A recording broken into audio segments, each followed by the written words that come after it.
for giving me the opportunity to give you an update in the program on conformal defects and topological defects in two-dimensional conformal field theories.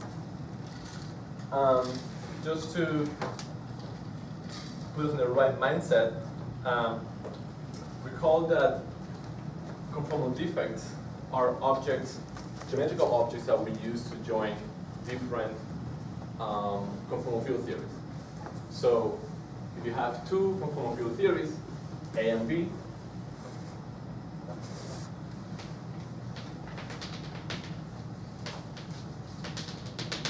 you can ask the question, what are the different ways that you can join these two theories together on the same wall sheet?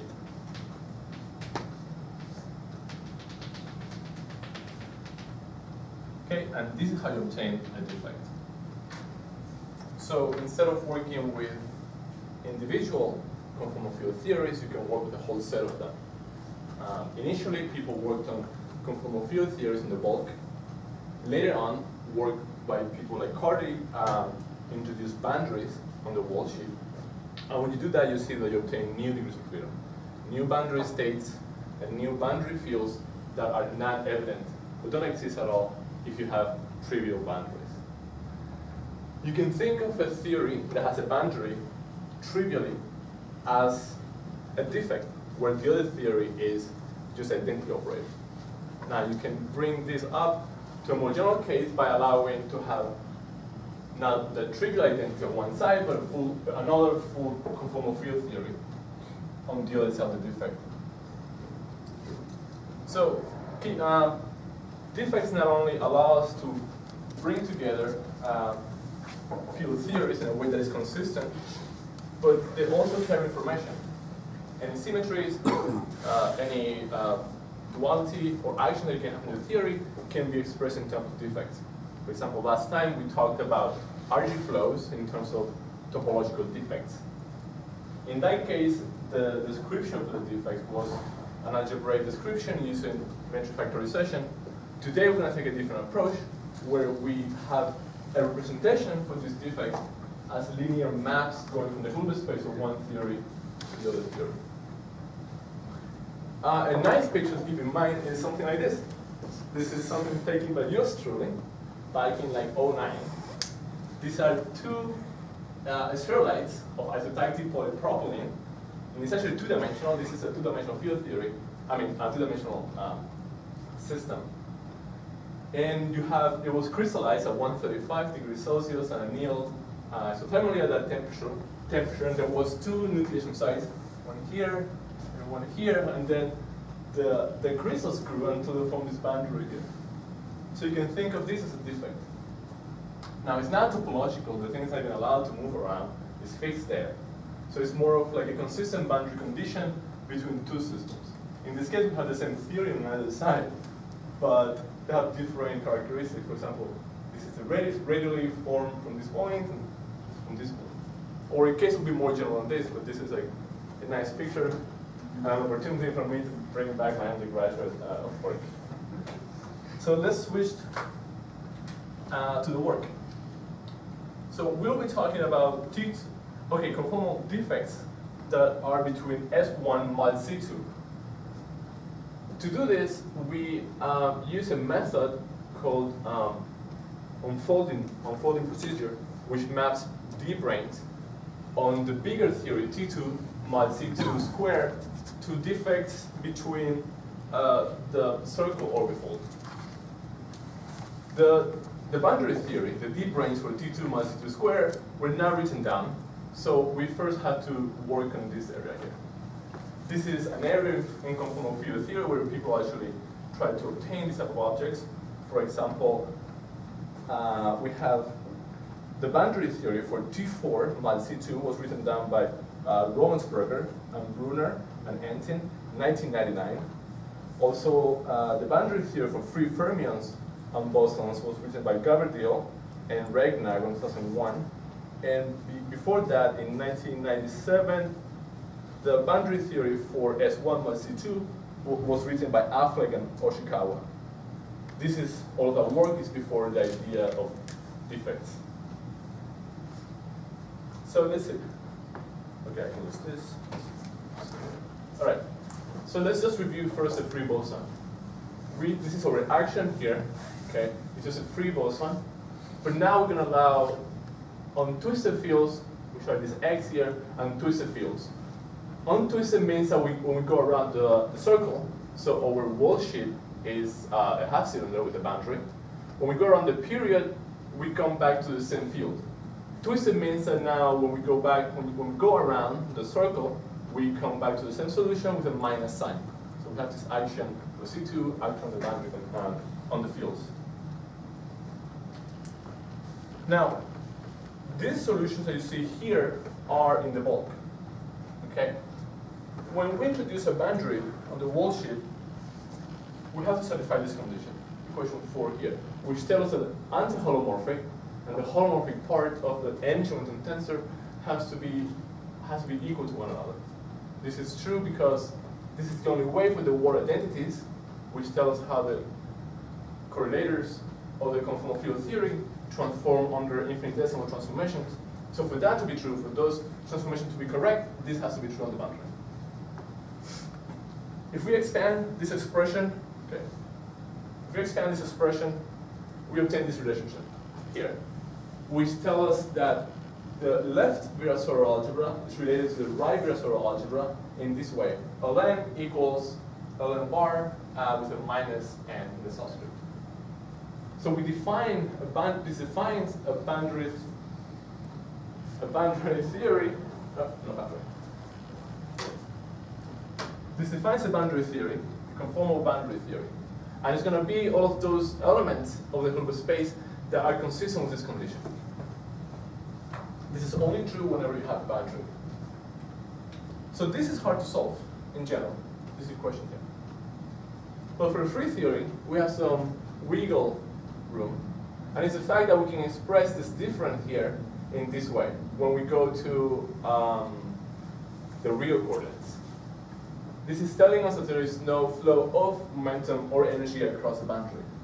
So instead of solving equation 5, we can solve these equations. Okay, so these are going to be elements of the Hilbert space that are consistent with Newman boundary condition and Dirichlet boundary conditions. Again, if we do the mode expansion for these fields, the two equations in 7 become the equations in 8. So the solution we'll be looking for are elements of the boundary Hilbert space that are formed by linear combinations of these elements that satisfy these conditions. The K and the W are the winding mode and momentum mode of the parent theory, the Honoré-Fourier theory in the bulk. Okay? So here we have A's. So these A's, again, when you see the A's, think of the untwisted field. So we will also have the same type of equations, but with B's. The B's are the Fourier modes for the twisted operator.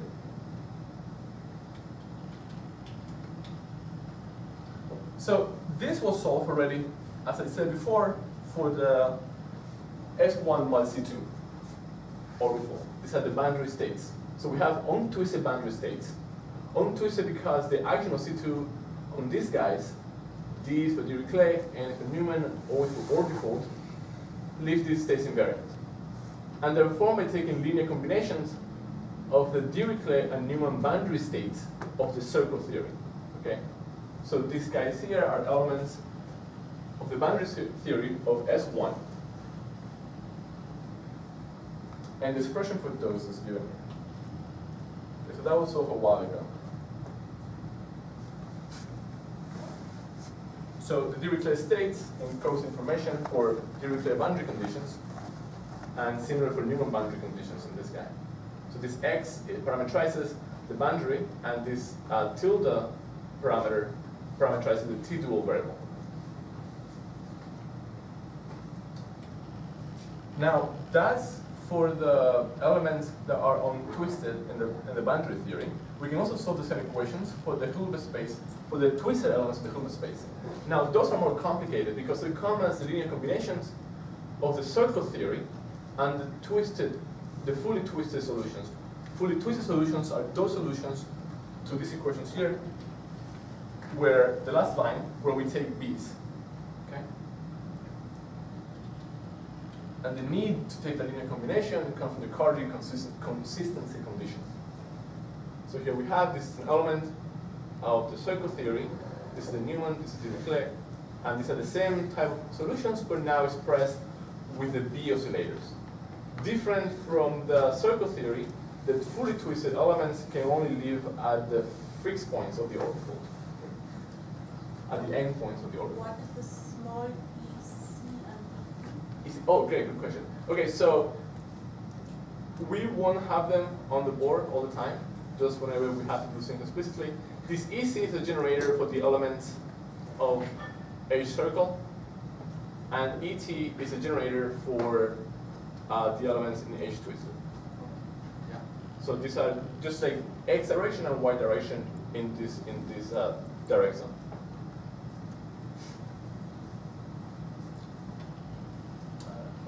Yeah.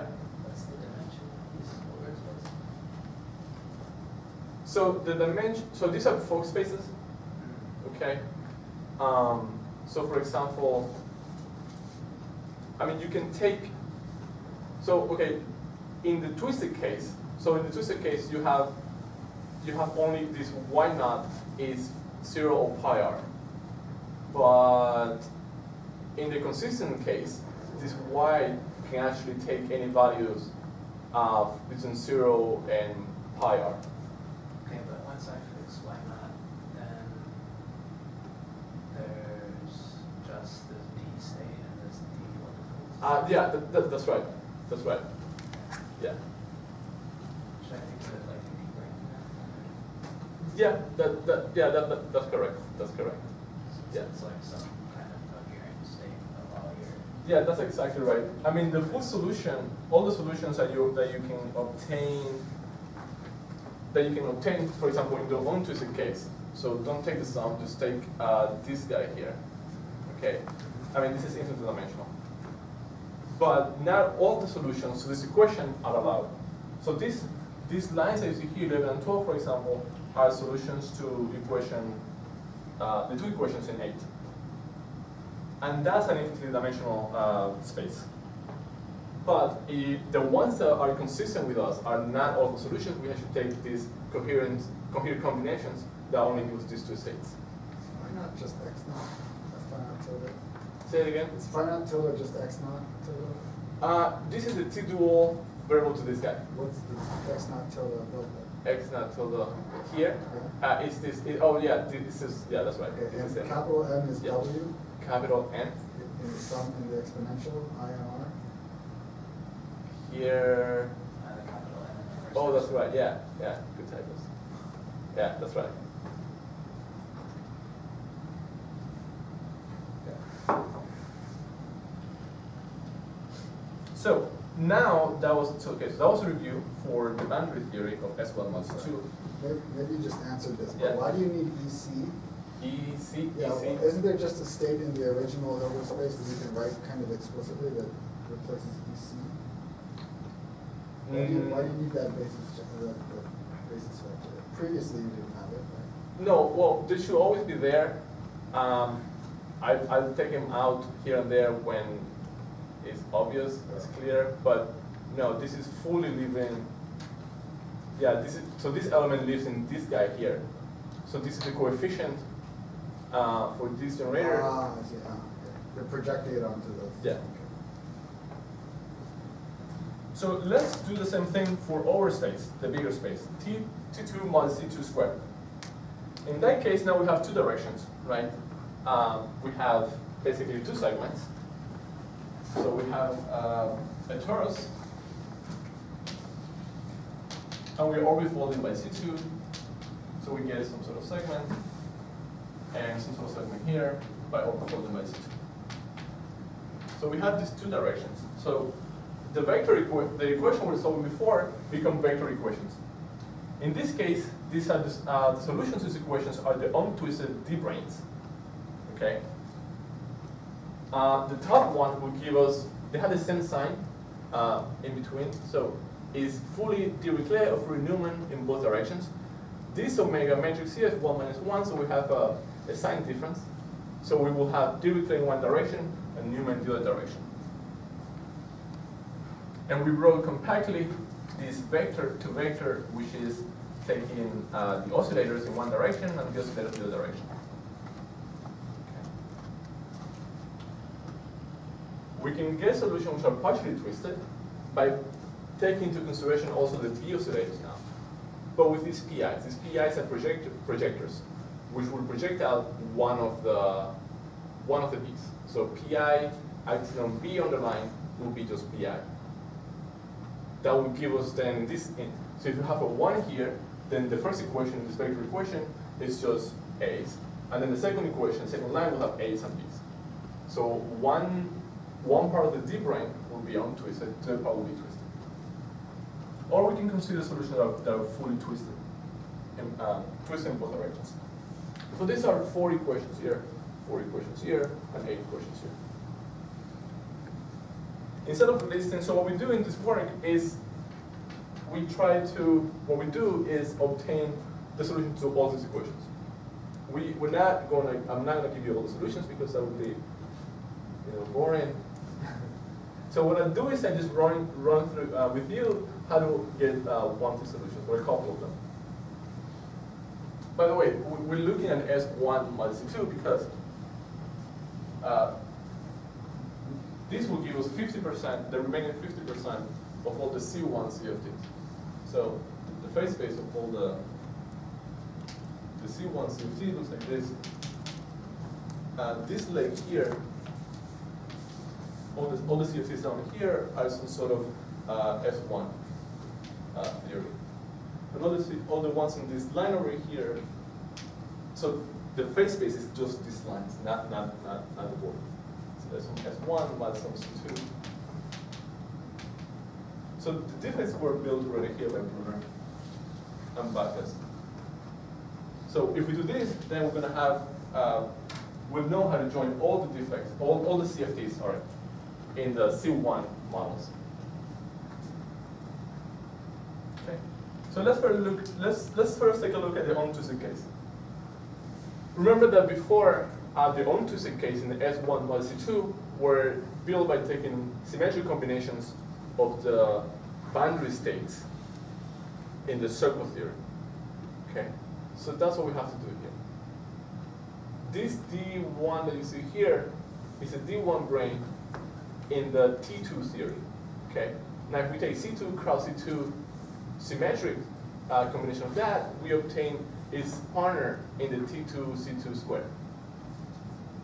This D1 brane, okay, this phi here, by the way, means that we're considering.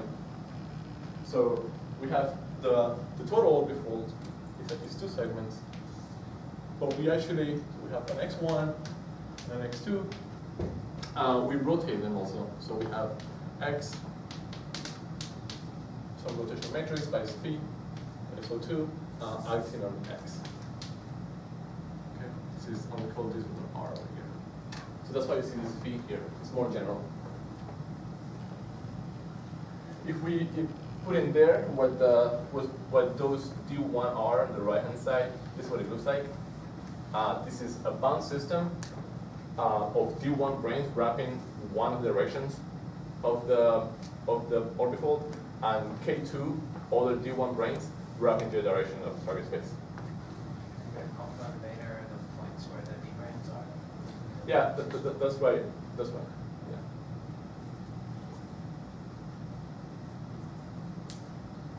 Well, yeah, in the position and T-dual position. Okay, so that's not too bad. So let's move on to twisted case. Okay, so these are TAMU solutions that have not been built yet in the literature. So this is a fully twisted D brane. Let's write out what this equation looks like. And here, to be explicit, I also write the generators. Okay, so the top line is we have this omega, right, which gives us a sign difference relative to the 2 equations.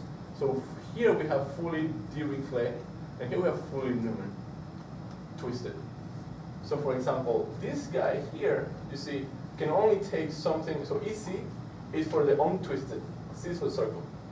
So this guy, this element here, can only take something in the first part of the vector, of this guy, in the untwisted sector. Same thing over here, this guy can only take something that's twisted on the second part of this guy over here. So this is the vector, and each entry in the vector is some tensor. Right, so okay, so that's not hard to write down either, because we already know what this is. We know the solution to this equation, or we know the solution to this equation.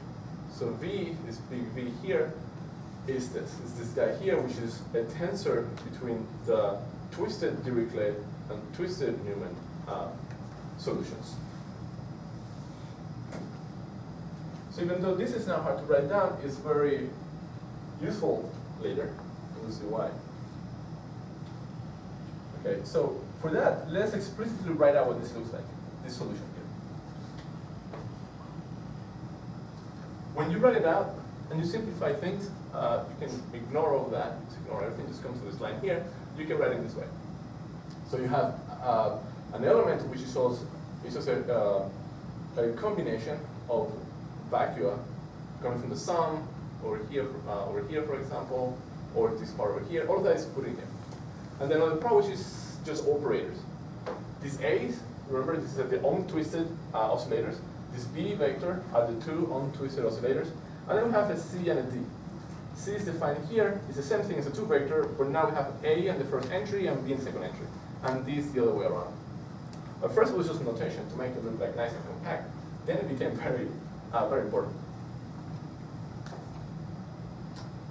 And this is useful because we want to look for solutions that are more general. We want to look for solutions in the rotated frame.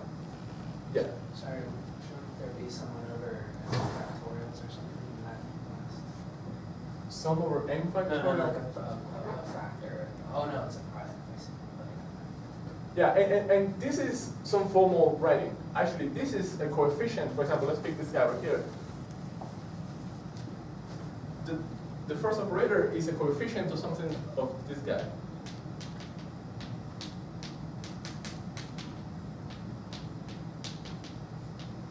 So things act correctly.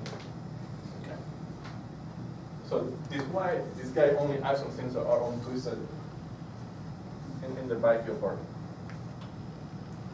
Right, so remember, I said that we're looking for solutions in a more general case where we have a rotation of the target space. Same way we define this A vector rotated just by acting with the 2x2 matrix, which rotates on the unrotated oscillators. So we need to solve this equation. Okay, that's a very nasty question. But very useful for us is that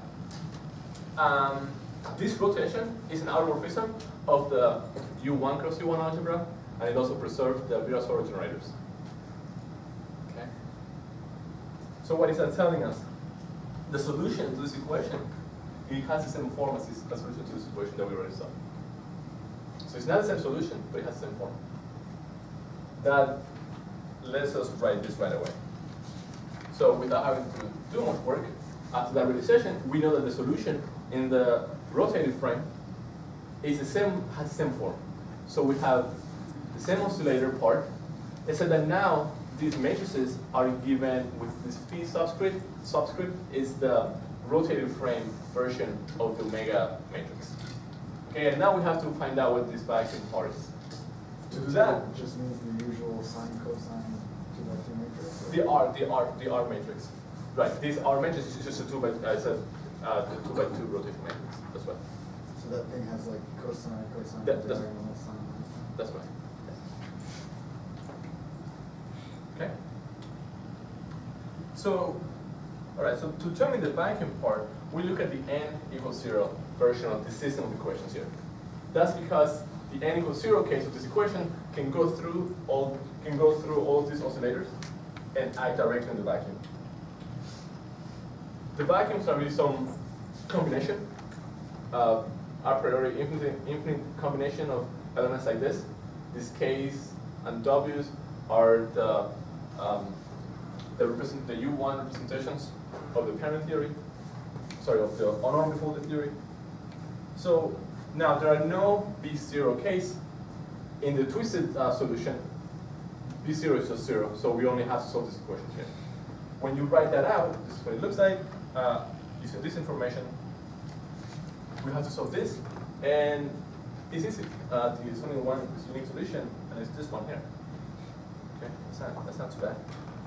So here we have the solution to the Dn, D brane, fully twisted, is this guy here. Its coefficients are fixed using the Carter condition. Right, so, okay, so that's the type of approach that we use to talk about D branes, to obtain the boundary states that corresponds to D branes in the D2 mod C2 square orbital. Now, what do we do with this? We unfold these D branes, and we obtain defects between S1 mod C2 orbitals. You mean the unfold? Yeah, unfold means, let's see. So there is this trick, it's called a trick, for the literature, the longest time. What? There's this trick in the literature. They call, it's not a trick, but that was the first name that I got, and it just stayed with that way, that given two CFTs, it's actually two flow theories. This picture here is here, even before the discussion of defect that we're talking about nowadays, just some permeable interface.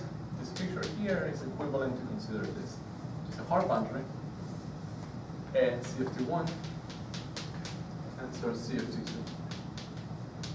Where the bar means interchange of holomorphic and anti-holomorphic equals 3. Okay, so if you have a boson on both sides, you can do this procedure just by taking the mirror image, and you see you obtain this. Same thing if you start with two lambda Ginso models, you do this procedure, and you see that you obtain also an LG, LG2, 1 bar, and this is like also some LG. Okay. But we do the opposite. We start here. This is what we have. Given that the two sectors of your bulk space are decoupled, like in our case, you can go the other way, and you can write this down. Okay.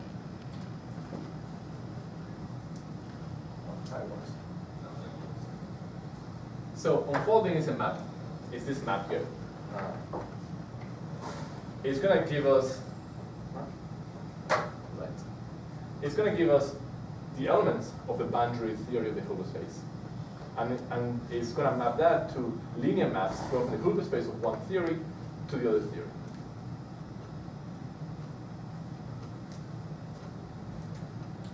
For us, this map here is not hard to do. It acts this way. Your n operator is sent to n minus, and then it switches the left and right movers, and it gives you daggers, and minus n's for everything. This is not hard to see. This is just from taking time to minus time, just taking a mirror map.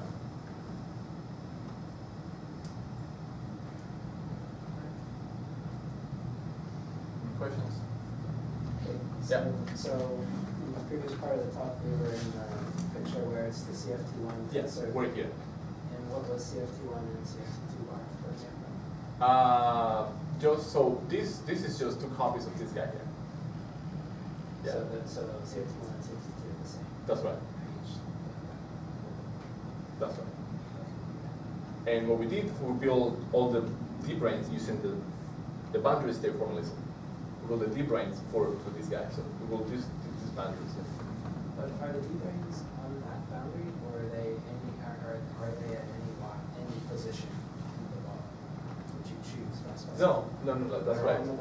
That's right, they are. So in our case, the wall sheet is a cylinder or a disk, and these D branes just live here.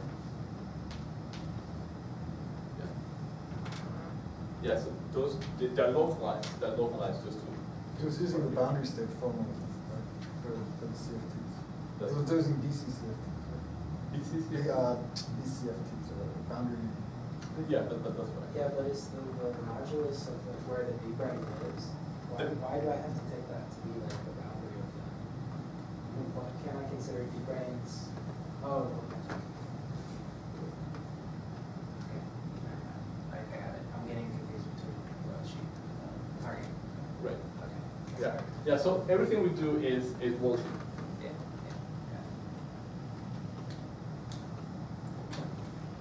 All right. So let's first look again at the untwisted solution that we saw. It's right here. Okay.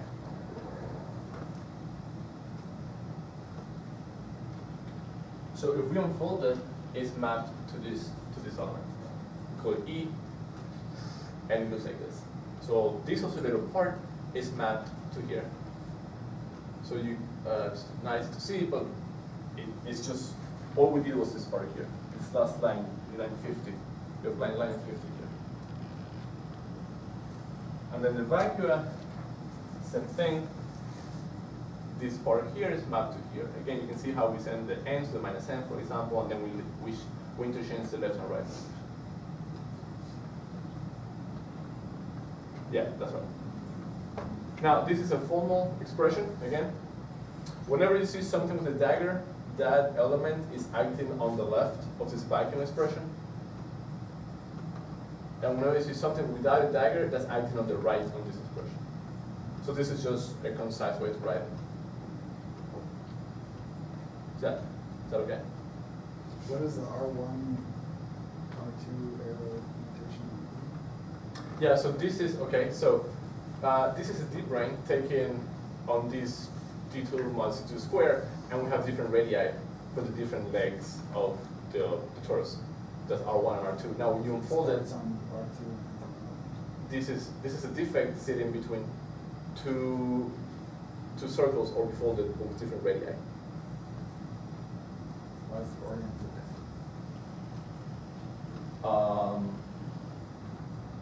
Why? I mean, why is there an arrow going from R2 to R1? I think it's Oh, yeah, well, just the data, because we unfolded the two part. Yeah.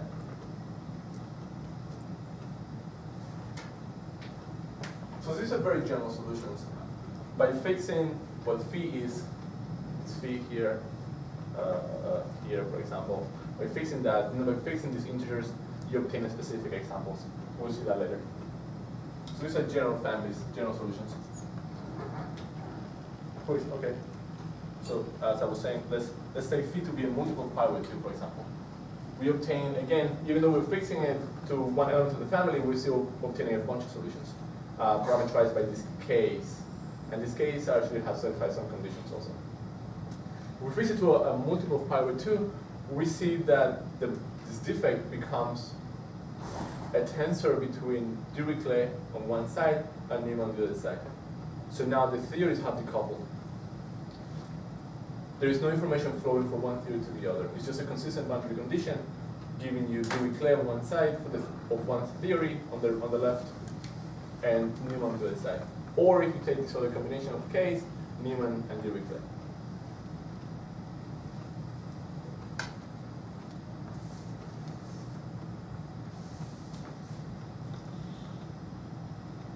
This should be K1s here. This should be a K1. That's just, so now this is just as we were talking about different fields in Charlie. Like the picture I showed you at the beginning from the isotechnical problem. More interesting is if you take odd multiples of pi over 4, then the big solution that we had looks like this. And this is interesting because it satisfied these nice conditions. Okay? So if they commute. Now the defect E, I omitted all of the information here, commutes with the oscillators phase up to some signs. And it commutes with this number operator and this winding operator up to a fraction of the radii of the theory sitting on either side. it again. The sign in the exponential is fixed by L. Yeah, this L depends on this piece, I meant the capital one. Oh yeah, sorry. Yeah, this is ML. Oh. So this is nice. Why? Because this information you have here is telling you that this defect here that you have in equation 56 is totally transmissive. By that, it means that it acts almost as the identity, not quite. You have some signs there on operators. So you have some phi, you have the defect, you can move this across. You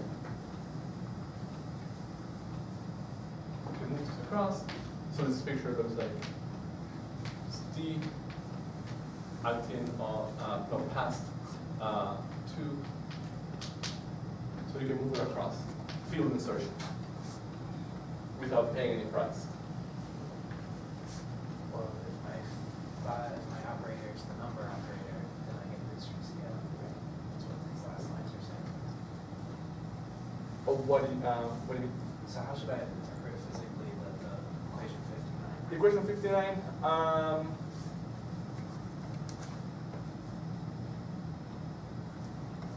which is getting, So say this picture you're drawing over here, I take your phi operator to be the number operator. oh, okay. I mean, it is, so, I mean, this is, okay, so this part here, so this is the full solution from before. This is specific operator. Yeah, this is the untwisted free field. Oh, okay. So, for example, if you don't have this part here, remember the first element, like in the Fourier expansion, it has some Rn, R0, something like this. So this guy here is making sure that you can use this is correct, that you obtain the right. If you just look at this part, if your question is what is just this by itself, yeah. Can you tell me what n hat 1 and n hat 2 and n hat are? These hands here. Yeah. Maybe. This is the. So let's say this is. Yeah. Is this M and N here? This is M and N here. Oh. Is the Winding momentum. winding the momentum and in the 2-dual coordinate. Yeah. Okay. Which is only Is obvious. that what you meant by number operator? I thought you called it number Yeah, operator. well, yeah, okay, non-number operator as in the sum over all the alpha ends. Because you literally wrote the same symbol for that. So. Right. No. Okay. Not that number operator. Just this zero mode operations coming from the compactification. This is like it's just the irreps of U1 cross U1. Yeah, not the other number operator from 1. Is it? Yeah. Is there a reason you're not calling momentum and winding, or? I mean, is that misleading? No, that's okay. Oh. Yeah, that's right. So something else nice about this is that being fully transmissive gives us this information. Right away we see that this operator, this defect commutes with all the elements of the Virasoro algebra, in the left and the right, which means that it commutes with the insertion of the English momentum tensor. So it's topological, in the sense that its insertion and if you deform it across a wall sheet, your correlations are not affected. It's just equal correlators. When you had the other one, where you had Dirichlet on one side and Neumann on the other factor. Yeah. That looks like you have like almost hard wall, where it's like That's right, that's exactly coming right. back, but I Yeah, guess. if you hit this with anything, Right. you just get a complex number and the same solution on the other side. Yeah, it maps everything to a one-dimensional space span by this guy. Oh, it just collapses. So it's not. It doesn't reflect, but it collapses onto one state. Yeah, that's right. Right, that's it.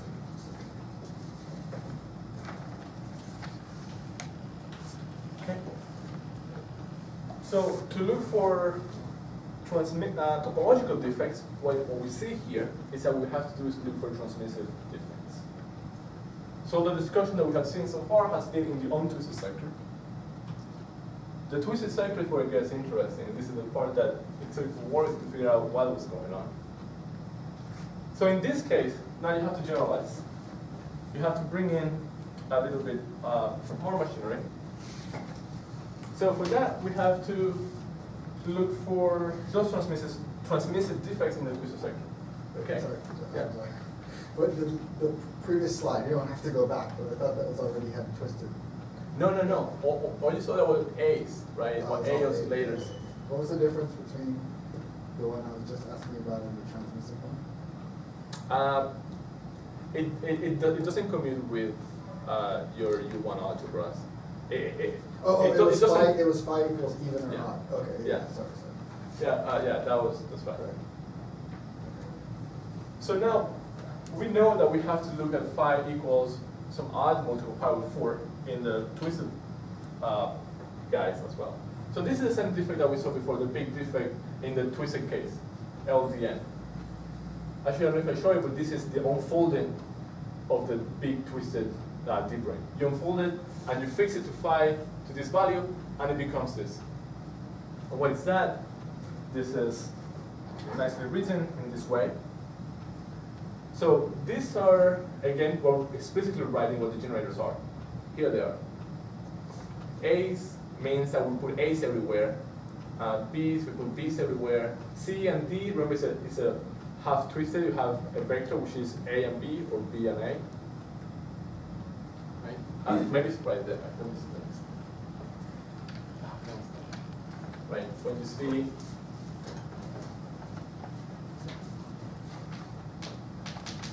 Cn on the line is A1, Bn, 2. And the D is switching the B's and the A.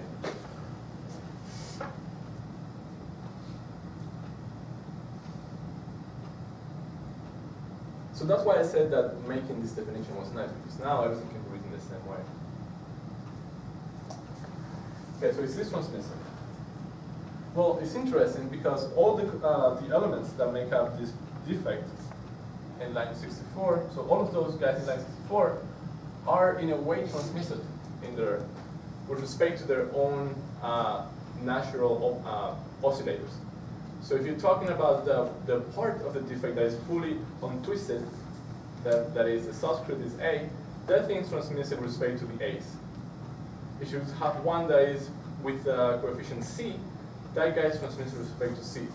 That is that the defect, or not the defect, but that part of the defect, you put a C2 here, you get a C1 here, and the C2 is B, and here's an A. But that's not natural, because, or physical, because remember the solutions in the twisted part are linear combinations. It's a direct sum. It's a direct sum of twisted and untwisted degrees of freedom. So there is no way you should be acting with an operator in one sector and getting the other guy. Why can't we just be doing a T-duality on it? T-duality one. Some T-duality one send twisted to untwisted.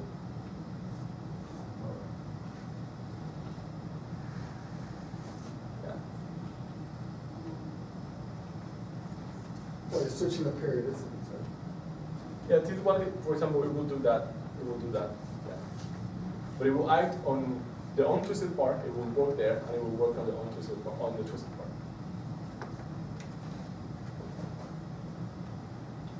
So, okay, so we need to check whether this guy, the full one, is fully transmissive. Right? So that means we have to check if we hit it with an A, we get the same thing but with an A on the other side. If it commutes with the A's, up to like some sign maybe. And here, yeah, all the expressions are clear.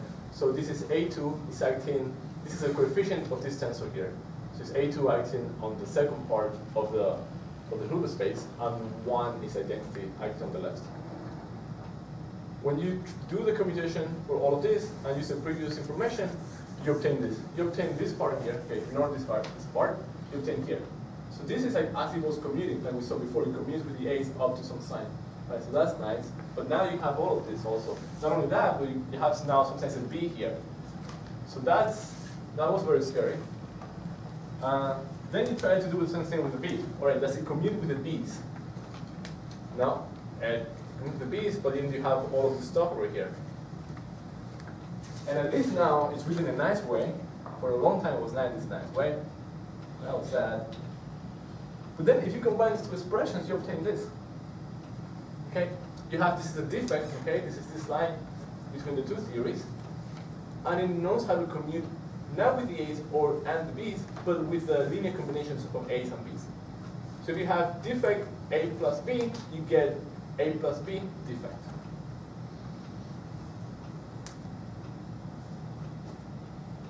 Right, this is reminiscent of,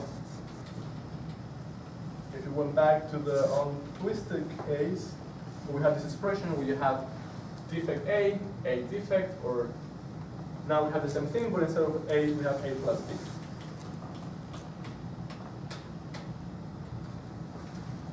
So it turns out, we realized that in the orbifold theory, we have to talk about not being transmitted with respect to A's or B's, but with respect to this combination. We have to take our commutation rule, commutations with respect to AN plus B. Now, if you use this and you go back to the untwisted theory, so all the work has been done without orbifolding before. If you go back to those work, or the work that we had previously on the previous slides, this is consistent. Because this B here, again, without any of the generators written explicitly, but if you write in the generators, you'll see that these guys will annihilate this D if it's untwisted. If this D only has untwistable freedom, it does not contain any ETs, it only contains ECs. So this thing collapses back to DA equals AD. Yeah? Is this sufficient to guarantee that it commutes within pure storage? Indeed. So given those conditions, so this transmission services condition. Now, that gives us this information. This thing is going to commute not up to some phase factor, but completely commute with respect to the Virasaurus. When you write the Virasaurus, also fully over the two sectors, the LMs and also the L0 and L0 tilde. So it is topological when you consider the commutation rules in this way. That was very nice. At first, for a long time, we thought that, wow, there's no anything new. The twisted part is just a bunch of awkward defects that don't know what to do with one another. All right, so, oh, that was actually not bad. We have 10 minutes to go. But I have like 2 slides. So here, I'm not going to show you much. I will show you just the families, what the different families are that we have. So this is just a list, a laundry list of different families of solutions that we have found. These ones here in this page are the ones that are partially twisted. So twist in one direction and twist in the direction. These are defects. And the first 2 are the families which are fully untwisted, and the last 4 in that page are the fully twisted defects. So what is next? Well, lots of things are next. We want to compute the algebra. We're already working towards this. We have, for example, identified what is the unity the unity defect. Which defect is it? The unity here. We want to find. What's the inverse? Sorry? What's the inverse of the unity? The inverse of the unity? No, you say you have unities. Do you have an inverse? Oh, that's right. No, we have to compute the algebra for that. Okay. Yeah, but for that we need the topological ones. Yeah, those are the only ones that map things 1 to 1. Because there are many defects that are many to 1, so those won't have any unity and any inverse. Then we have to find some other interesting defects, such as those that allow us to go from, to deform the radius. Keep everything the same, we just change the radius of the theory, which will probably be related to the Archie flow as well. And the seed for this project was actually to get to this point, which is a Casimir force. It turns out that once you have different defects of this form, they attract or repel each other, or repel, attract boundaries, which is can also be related to the Archie flow. And I believe that's all. Yes.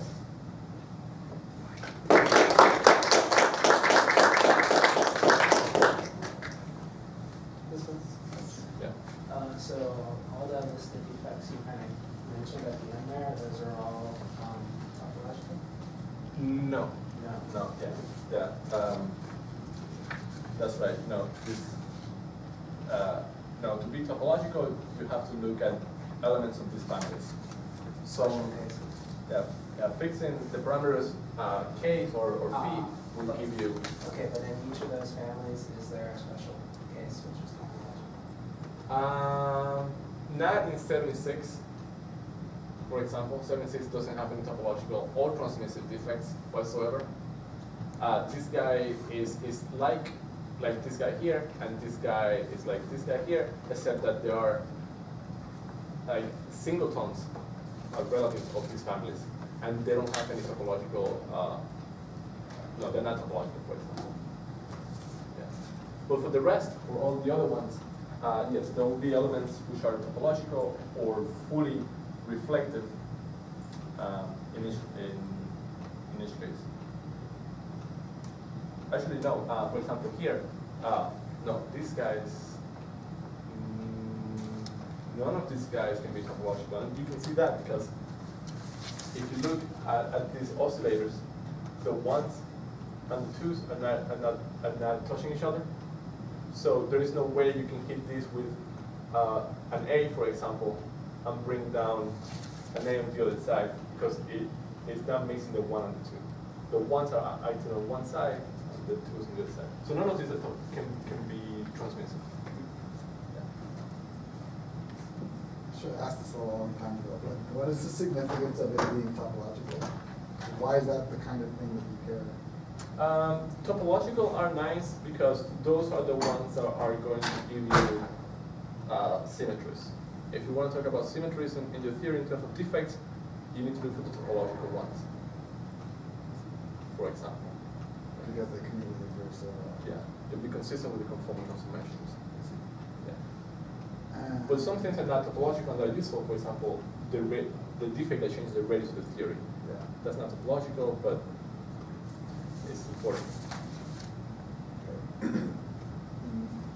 Then what is the criterion being used in your category, in your cataloging or whatever? What is the criteria that, why am I not looking at just arbitrarily complicated things and writing infinite lists? Oh no, well, so. What do these things satisfy Yeah. if they're not? That's a very important question because what you're looking at here are linear maps, right? So you could start writing down linear maps from theory 1 to theory 2 all you want. It turns out that's not good because, for example, the same way that the very front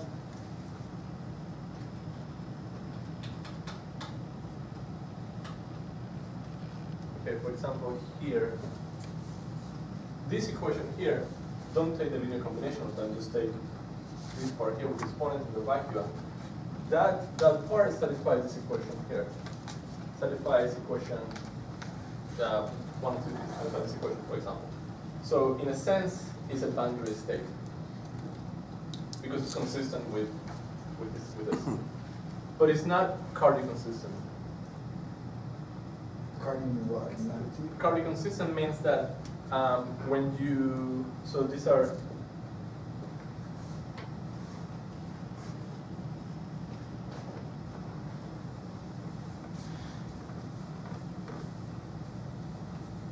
the Cardy consistent condition is this. It means that if you have a boundary state,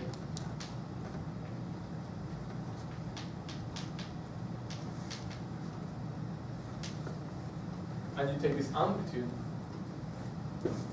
here. So what you're doing is sending boundary state B on one D brane, you're sending it to another D brane as a closed string. So the computer is being emitted and absorbed by this guy here. This has to be equal to the partition function of an open string between those two D branes. Because you can consider, so the wall sheet of the closed string is this like cylinder, which is the same thing as your parameter cylinder by an open string that when it has a, what do you call it? Periodic time. Okay. So this thing has to be equal to one another. Channel duality. So Yeah. modular in the CFD. Yeah, that's S transformation in the CFD. So same way, if you write down any random operator, okay, what you can do is you can fold that to obtain a boundary condition on the bigger theory, and you check is that consistent with this condition or not. So all of those ones are. That's right. That's right. Yeah.